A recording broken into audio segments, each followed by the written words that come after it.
தேவனுக்கே மகிமை உண்டாவதாக. இன்றைக்கு நாம் தியானிக்கப் போகிற செய்தியின் தலைப்பு மகிழ்ச்சியாயிருப்பேன்.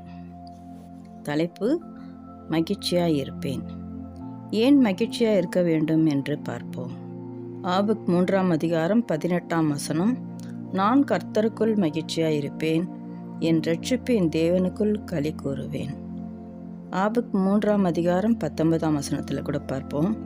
ஆண்டவராகிய கர்த்தர் என் பெலன், அவர் என் கால்களை மான்களின் கால்களைப் போலாக்கி உயரமான ஸ்தலங்களில் என்னை நடக்க பண்ணுவார்.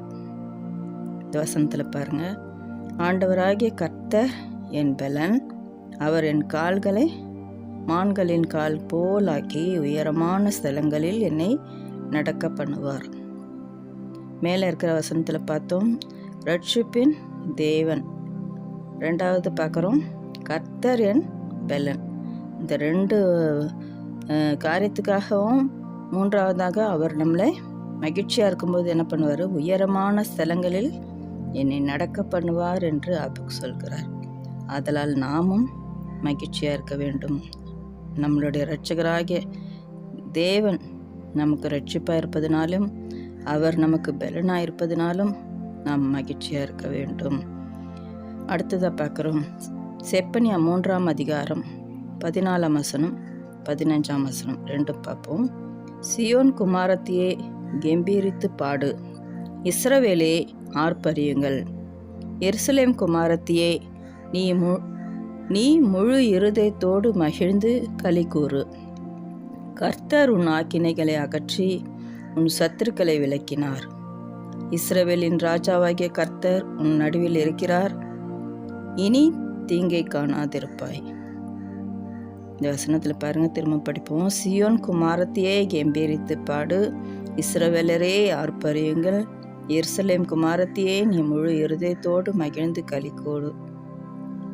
ஏன் களி கூறணும் என்று பார்த்தால், கர்த்தர் உன் ஆக்கினைகளை அகற்றி உன் சத்துருக்களை விலக்கினார். இஸ்ரவேலின் ராஜாவாகிய கர்த்தர் உன் நடுவில் இருக்கிறார், இனி தீங்கை காணாதிருப்பாய். இதனால் நாம் மகிழ்ந்து களி கூற வேண்டும். ராஜா நம்முடைய நடுவில் இருக்கிறதுனால, இஸ்ரவேலின் ராஜா கர்த்தராகிய இயேசு கிறிஸ்து நம் நடுவில் இருக்கிறதுனால நாம் மகிழ்ந்து களி கூற வேண்டும். அடுத்ததை பார்க்க போகிறோம். மல்கியா 4ஆம் அதிகாரம் 2ஆம் வசனம். என் நாமத்துக்கு பயந்திருக்கிற உங்கள் மேல் நீதியின் சூரியன் உதிக்கும், அதன் செட்டைகளின் கீழ் ஆரோக்கியம் இருக்கும். நீங்கள் வெளியே புறப்பட்டு போய் கொழுத்த கன்றுகளைப் போல வளருவீர்கள் என்று ஆண்டவர் சொல்றார். என் நாமத்துக்கு பயந்திருக்கிற உங்கள் மேல் நீதியின் சூரியன் உதிக்கும், அதன் செட்டைகளின் கீழ் ஆரோக்கியம் இருக்கும். நீங்கள் வெளியே புறப்பட்டு போய் கொழுத்த கன்றுகளைப் போல வளருவீர்கள் என்று ஆண்டவர் சொல்வதால் நாம் மகிழ்ச்சியாக இருக்க வேண்டும். அடுத்ததாக பார்க்கிறோம், சகரியா 9:9.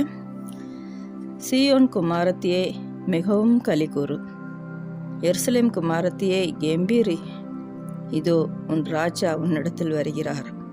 அவர் நீதி உள்ளவரும் இரட்சிக்கிறவரும் தாழ்மையுள்ளவரும் கழுதையின் மேலும் கழுதை குட்டியாகிய மரியின் மேலும் ஏறி வருகிறவருமாயிருக்கிறார். வசனம் பாருங்க, சீயோன் குமாரத்தியே மிகவும் களி கூறு, எருசலேம் குமாரத்தியே கெம்பீரி, இதோ உன் ராஜா உன்னிடத்தில் வருகிறார். அவர் நீதி உள்ளவரும் இரட்சிக்கிறவரும் தாழ்மை உள்ளவரும் கழுதையின் மேலும் கழுதை குட்டியாகிய மரியின் மேலும் ஏறி வருகிறவருமாயிருக்கிறார். இந்த வசனத்தை படித்தா இயேசு கிறிஸ்துவை பற்றி முன்கூட்டியே சொல்லப்பட்டிருக்கிறது. இயேசு கிறிஸ்துவை பற்றி முன்கூட்டியே தீர்க்கதரிசனமாய் எழுதப்பட்டிருக்கிறது. நமக்காக வந்த இயேசு கிறிஸ்துக்காக நாம் மகிழ்ச்சியாக இருக்க வேண்டும். அடுத்ததாக சங்கீதம் 35:27 பார்ப்போம். என் நீதி விளங்க விரும்புகிறவர்கள் கெம்பீரித்து மகிழ்ந்து தமது ஊழியக்காரருடைய சுகத்தை விரும்புகிற கர்த்தருக்கு மகிமை உண்டாவதாக என்று எப்பொழுதும் சொல்ல கடவர்கள். என் நீதி விளங்க விரும்புகிறவர்கள் கெம்பீரித்து மகிழ்ந்து தமது ஊழியக்காரருடைய சுகத்தை விரும்புகிற கர்த்தருக்கு மகிமை உண்டாவதாக என்றும் எப்பொழுதும் சொல்ல கடவர்கள்.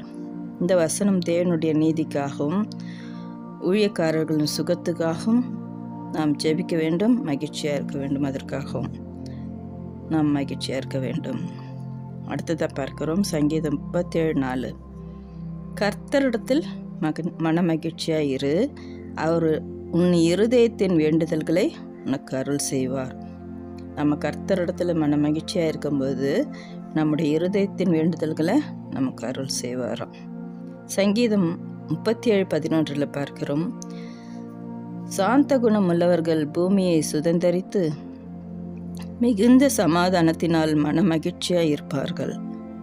சாந்த குணமுள்ளவர்கள் பூமியை சுதந்தரித்து மிகுந்த சமாதானத்தினால் மன மகிழ்ச்சியாக இருப்பார்கள். இந்த 2 வசனத்துக்காகவும் நம்ம ஆண்டவருக்காக நன்றி செலுத்தி மகிழ்ச்சியாக இருக்க வேண்டும். அடுத்ததாக சங்கீதம் 30 அதிகாரம் 30ஆம் அதிகாரம் 5ஆம் அதிகாரம் 16ஆம் வசனம் 2த்தையும் பார்ப்போம். அவருடைய தயவு ஒரு நிமிஷம், அவருடைய கோபம் ஒரு நிமிஷம், அவருடைய தயவோ நீடிய வாழ்வு. அவருடைய கோபம் ஒரு நிமிஷம், அவருடைய தயவோ நீடிய வாழ்வு.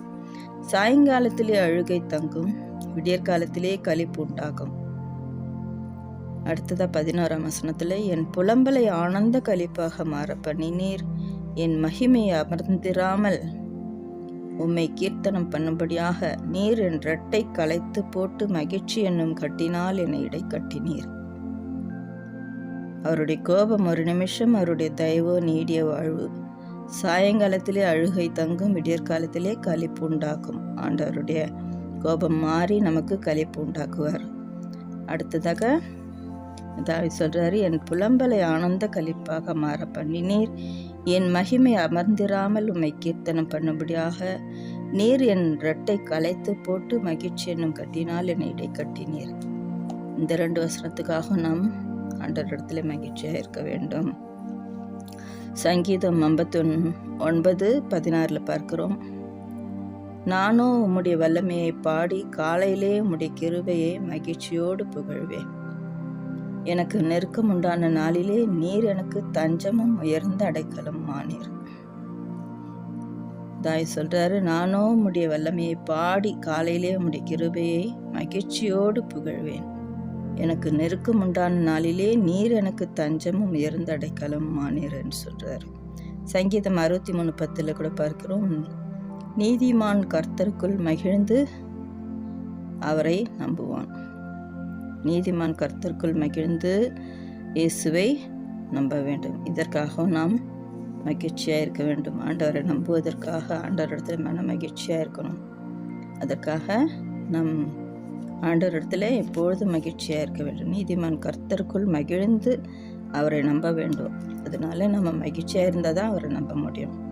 மத்தேயு 5ஆம் அதிகாரம் 12ஆம் வசனத்தில் பார்க்கிறோம், சந்தோஷப்பட்டு களி கூறுங்கள், பரலோகத்தில் உங்கள் பலன் மிகுதியாயிருக்கும் என்றார் ஏசப்பா. சந்தோஷப்பட்டு களி கூறுங்கள், பரலோகத்தில் உங்கள் பலன் மிகுதியாயிருக்கும் என்றார் இயேசு கிறிஸ்து. இதற்காக நாம் மகிழ்ச்சியாக இருக்க வேண்டும். பரலோகத்தில் நமக்கு பலன் மிகுதியாக இருக்க போகிறதுக்காக நாம் மகிழ்ச்சியாக இருக்க வேண்டும். யாக்கோப்பு 1:3 பார்ப்போம், உங்கள் விசுவாசத்தின் பரீட்சையானது பொறுமையை உண்டாக்கும் என்று அறிந்து அதை மிகுந்த சந்தோஷமாக எண்ணுங்கள். உங்கள் விசுவாசத்தின் பரீட்சையானது பொறுமையை உண்டாக்கும் என்று அறிந்து அதை மிகுந்த சந்தோஷமாக எண்ணுங்கள். நம்ம விசுவாசிக்கும் போது அது ஒரு பரீட்சையாக ஆண்டவர் விசுவாசத்தின் பரீட்சையானது பொறுமையை உண்டாக்கும். விசுவாசித்து இருக்கும்போது அது ஒரு பரீட்சை நேரம் போல இருக்கும். பரீட்சை எழுதிட்டு நம்ம ரிசல்ட்டு காத்திருக்கிற மாதிரி விசுவாசத்தின் பரீட்சையானது பொறுமையை உண்டாக்கும் என்று அறிந்து அதை மிகுந்த சந்தோஷமாக எண்ணுங்கள் என்றார் ஆண்டவர். இதற்காக நம்ம மகிழ்ச்சியாக இருக்க வேண்டும். சங்கீதம் 32:11 பார்க்கிறோம், நீதிமான்களை கர்த்தருக்குள் மகிழ்ந்து களி கூறுங்கள், செம்மையான இருதயம் உள்ளவர்களே நீங்கள் எல்லோரும் ஆனந்த முழக்கமிடுங்கள்.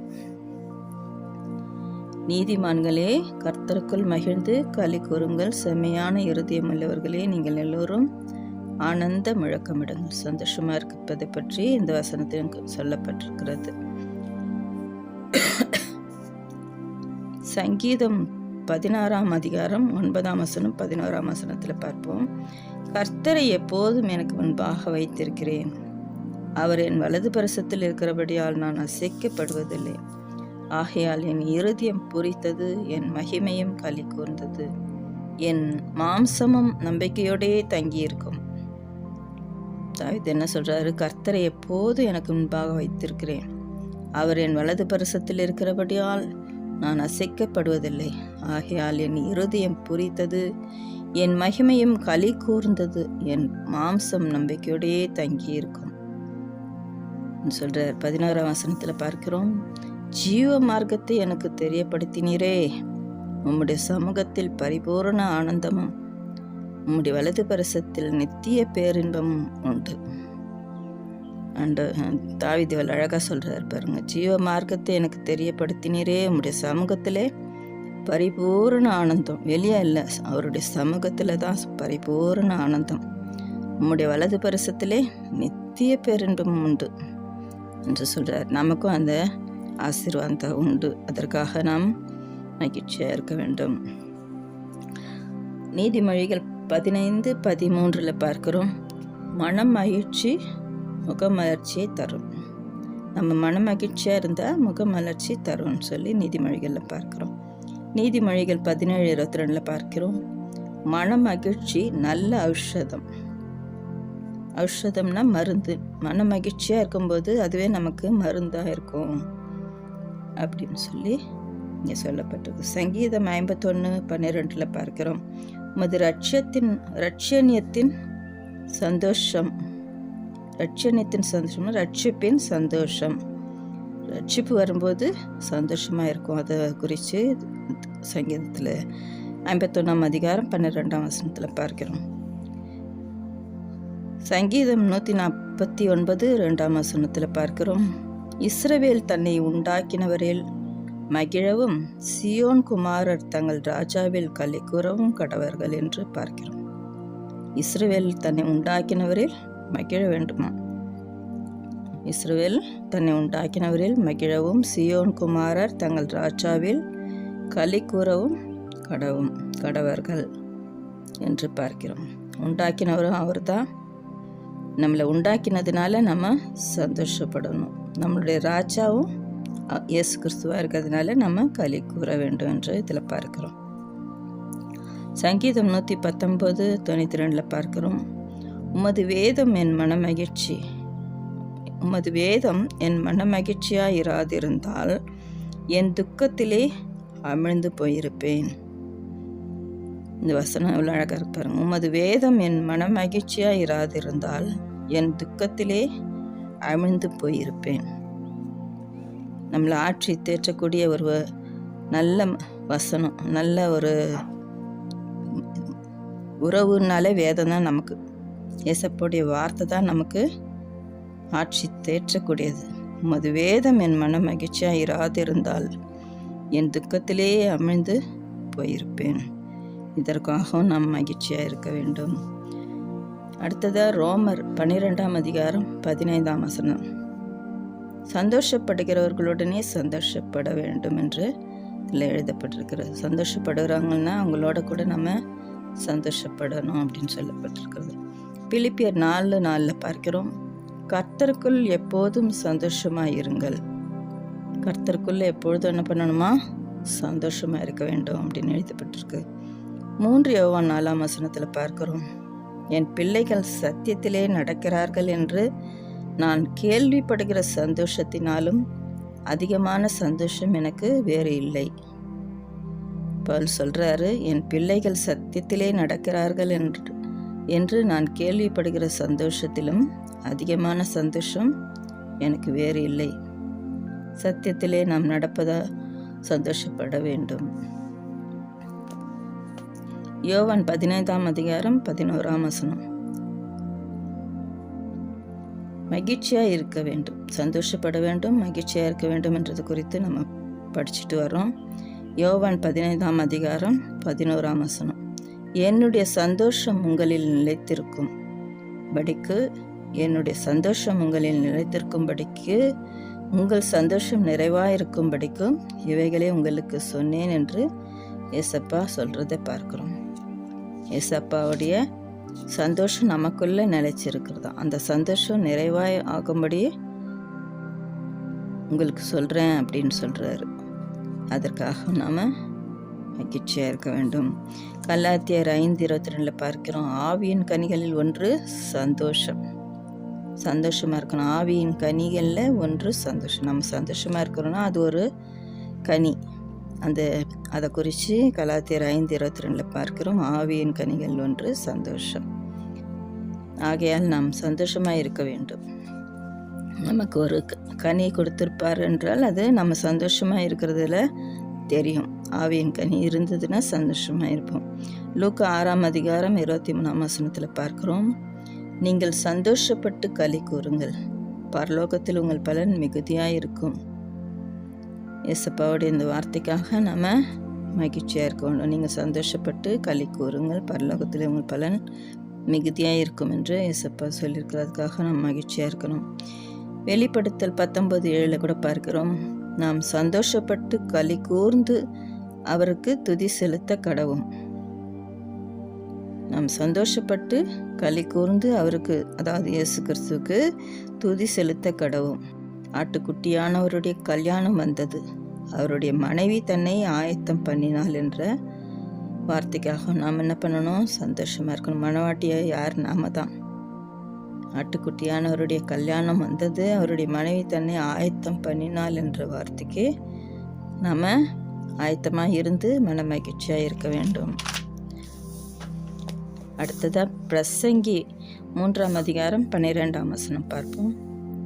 மகிழ்ச்சியாக இருப்பதும் உயிரோடு இருக்கையில் நன்மை செய்வதுமே அல்லாமல் வேறொரு நன்மை மனுஷனுக்கு இல்லை என்று அறிந்தேன் என்று சாலமன் சொல்கிறார். பூமியில் இருக்கிற வரைக்கும் மகிழ்ச்சியாக இருப்பதும் உயிரோடு இருக்கையில் நன்மை செய்வதுமே அல்லாமல் வேறொரு நன்மை மனுஷனுக்கு இல்லை என்று அறிந்தேன் என்று சாலமன் சொல்கிறத பார்க்குறோம். நாமும் பூமியில் இருக்கிற நாட்களில் சந்தோஷமாய் மகிழ்ச்சியாக இருக்க வேண்டும். யாக்கோப்பு 5:13 பார்க்கிறோம், ஒருவன் மகிழ்ச்சியாக இருந்தால் சங்கீதம் பாடக்கடவன். நம்ம மகிழ்ச்சியாக இருந்தால் என்ன பண்ணணுமா? சங்கீதம் பாடணுமா. இயேசப்பா நாமத்தை குறித்து நம்ம சங்கீதம் பாடல்கள் பாட வேண்டும் அப்படின்னு சொல்லப்பட்டிருக்குது யாக்கோப்பு 5:13. லூக்கா 10:20 உங்கள் நாமங்கள் பரலோகத்தில் எழுதியிருப்பதற்காக சந்தோஷப்படுங்கள் என்றார். நம்முடைய நாமங்கள் பரலோகத்தில் எழுதியிருப்பதற்காக சந்தோஷப்படுங்கள்ன்ட்டு ஆண்டவர் சொல்கிறார். 21 லூக்கா 10:21 அந்த வேளையில் இயேசு ஆவியில் களி கூர்ந்து, பிதாவே, வானத்துக்கும் பூமிக்கும் ஆண்டவரே, இவைகளை நீர் ஞானிகளுக்கும் கல்விமானுக்கும் மறைத்து பாலகருக்கு வெளிப்படுத்தினபடியால் உம்மை ஸ்தோத்திரிக்கிறேன் என்றார். இயேசப்பா என்ன சொல்கிறாரு? ஆவியில் களி கூர்ந்து, பிதாவே, வானத்துக்கும் பூமிக்கும் ஆண்டவரே, இவைகளை நீர் ஞானிகளுக்கும் கல்விமானுக்கும் மறைத்து பாலகருக்கு வெளிப்படுத்தினபடியால் உம்மை ஸ்தோத்திரிக்கிறேன் என்றார் இயேசப்பா. இதற்காக நாம் மகிழ்ச்சியாக இருக்க வேண்டும். சங்கீதம் 90:15 பார்ப்போம். தேவரீர் எங்களை சிறுமைப்படுத்தின நாட்களுக்கும் நாங்கள் துன்பத்தை கண்ட வருஷங்களுக்கும், தேவரீர் எங்களை சிறுமைப்படுத்தின நாட்களுக்கும் நாங்கள் துன்பத்தை கண்ட வருஷங்களுக்கும் சரியாக எங்களை மகிழ்ச்சியாக்கும் என்று கேட்போம். ஆண்டவர் என்ன சொல்கிறாரு? தாவீது சொல்கிறாரு, தேவரீர் எங்களை சிறுமைப்படுத்தின நாட்களுக்கும் நாங்கள் துன்பத்தை கண்ட வருஷங்களுக்கும் எங்களை சரியாய் மகிழ்ச்சியாக்கும் என்று கேட்கிறார். அதே போல் நாமும் ஆண்டவர் இடத்துல இவ்வளோ நாட்களில் யாராவது துன்பப்பட்டு இருந்தாலும், துன்பப்படாதவங்க ஒருத்தரும் இருக்க முடியாது. அதனால் துன்பப்பட்டு இருந்தாலும் ஆண்டவர் என்ன பண்ணுவார்? சரியாக மகிழ்ச்சியாக்குவேன்றார். அந்த நம்பிக்கையோடு நாமளும் மகிழ்ச்சியாக இருப்போம். சங்கீதம் 92:4 பார்க்கிறோம்,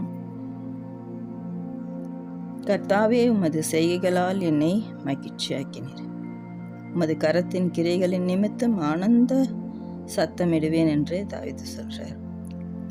கர்த்தாவே, உமது செய்கைகளால் என்னை மகிழ்ச்சியாக்கினீர், உமது கரத்தின் கிரியைகளின் நிமித்தம் ஆனந்த சத்தமிடுவேன் என்று தாவீது சொல்கிறத பார்க்கிறோம். நாமும் கூட அவ்வாறே தேவனுடைய செயல்கள் நம்முடைய வாழ்க்கையில் எத்தனையோ நடந்திருக்கு. அதற்காக நாம் ஆண்டவரை துதித்து சந்தோஷமாக மகிழ்ச்சியாக இருக்க வேண்டும். இவ்வளோ நேரம் நம்ம மகிழ்ந்து களி கூறுவதை பற்றி பார்த்தோம் அல்லவா? அதற்காக நாம் என்ன செய்ய வேண்டும் என்று இப்போ தாவீது சொல்வதை பார்ப்போம். இவ்வளோ நேரம் மகிழ்ந்து களி கூறுவதை பற்றி பார்த்தோம் அல்லவா? அதற்காக தாவீது என்ன சொல்கிறாருன்ட்டு நம்ம பார்ப்போமா? மகிழ்ச்சியாக இருக்க வேண்டும்னா என்ன செய்யணுன்றது தாவீது சொல்கிறாரு. சங்கீதம் 90:14 நாங்கள் எங்கள் வாழ்நாளெல்லாம் களி கூர்ந்து மகிழும்படி காலையிலே எங்களை உமது கிருபையால் திருப்தியாக்கும் என்று தாவீது சொல்வதை சொல்கிறார். நாங்கள் எங்கள் வாழ்நாளெல்லாம் களி கூர்ந்து, ஜீவனுள்ள நாளெல்லாம் களி கூர்ந்து மகிழும்படி காலையிலே எங்களை உமது கிருபையால் திருப்தியாக்கும் என்று தாவீது சொல்கிறார். அதுபோல் நாம் என்ன பண்ணணும்? காலையில் அன்றஇடத்துல கிருபையை கேட்கும்போது நம்மளை வாழ்நாளெல்லாம், ஜீவனுள்ள நாளெல்லாம் நம்மளை மகிழ்ச்சியாய் சந்தோஷமாக ஆண்டவர் வைப்பார். கம்பீரித்து பாடும்படியாய், கம்பீரித்து மகிழும்படியாய் ஆண்டவர் நம்மளை சந்தோஷமாக வைப்பார். நம்ம சந்தோஷமாக வைக்கிறது தான் ஆண்டவர். ஆவிகளில் கனிகளில் ஒரு கனி சந்தோஷம் என்று பார்த்தோம். அதுபோல் நமக்கு அந்த கனியை கொடுக்கும்படியாக நம்ம கேட்போம். சந்தோஷத்தை நாளும், மகிழ்ச்சி நாளும் கம்பீரித்து மகிழும்படியாகவும் ஆண்டவர் கிருபை தருவாராக. இவ்வளோ நேரம் நம்ம தியானித்த எல்லா வார்த்தைகளும் உங்களுக்கு ஆசீர்வாதமாக இருக்கும் என்று நம்புகிறேன். லூக்காவில் கூட நம்ம பார்க்குறோம், எலிசபெத்தை போய் மரியாள் வாழ்த்தும்போது எலிசபெத் வயிற்றுக்குள்ளே இருந்த அந்த குழந்தை யோவான் ஸ்நானகன் துள்ளி களிப்பாய் துள்ளிற்று என்று பார்க்குறோம். அதே போல் மரியாள் சொல்கிறாங்க, என் ஆவி இரட்சகராக தேவனில் களி கூறுகிறது என்று. இருவரும் பாருங்கள் எவ்வளோ மகிழ்ச்சியாக சொல்கிறாங்க. எலிசபெத் அம்மா சொல்கிறாங்க, வயிற்றுக்குள்ளே இருந்த குழந்தை துள்ளிற்றுன்றாங்க. மரியாள் என்ன சொல்கிறாங்க? இயேசு கிறிஸ்துவே நமக்குள்ளே வந்து பிறக்க போகிறாருன்ற சந்தோஷத்தில் என் ஆவி இரட்சகராகிய தேவனில் களி கூறுதுன்னு சொல்கிறாங்க. ஆகியால் நாமும் என்ன பண்ணணும்? மகிழ்ச்சியாக இருக்கணும். இரட்சகராகிய இயேசு கிறிஸ்து நமக்குள்ளே இருக்கிறார். நாமளும் என்ன பண்ணணும்? களி கூறணும். மரியாள் சொன்னது போல என் ஆவி இரட்சகராகிய தேவனில் களி கூறுகிறதுன்னு மரியாள் சொன்னது போல நாம் ஒவ்வொருத்தரும் இயேசு கிறிஸ்து சுமந்து கொண்டிருக்கிறோம். அதனால நாமளும் மகிழ்ச்சியாக இருக்க வேண்டும். உலகம் கொடுக்குற சமாதானம் அல்ல, என்னுடைய சமாதானத்தை உங்களுக்கு வைத்து போகிறேன்னு சொல்கிற அந்த சமாதானத்தை பெற்று நாம் மகிழ்ச்சியாய் சந்தோஷமாய் கம்பீரித்து வாழ்வோமாக. தேவன் தாமே இந்த வார்த்தைகளை உங்கள் அனைவருக்கும் ஆசீர்வாதமாய் மாற்றி தருவாராக. ஆமேன். அல்லேலூயா. தேவனுக்கே மகிமை உண்டாவதாக.